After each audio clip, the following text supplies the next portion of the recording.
Yeah, I'm a bit of an introvert. Though it's not that I'm that shy, it's just that I don't want to talk to anyone here because they're all pretty weird and pretty annoying. And I usually like my things quiet sometimes, which I almost never get in school.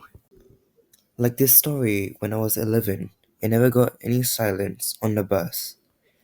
I had to go on a bus to go to school, but unfortunately, I was probably the only fifth grader, and everyone else there were annoying first graders.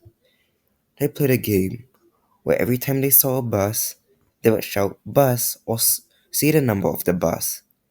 I'm pretty sure you can guess what happened next.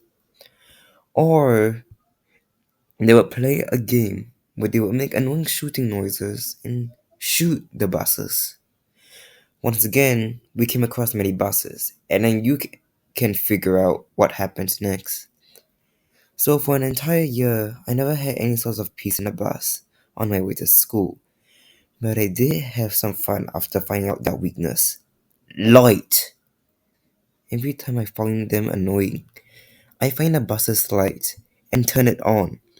It blinds them and makes them squeal.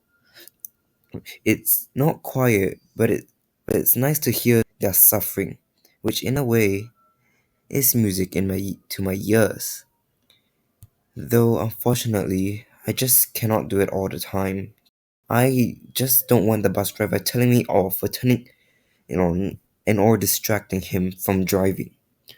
So I still had to suffer despite knowing the first grader's weakness, which is sad. But luckily, the year after that, I no longer had to take a bus to school. Instead, I just took a car to school, which honestly, I'm just so glad that I no longer had to deal with those first or second graders anymore. And I'm just glad this story managed to end on a rather positive note.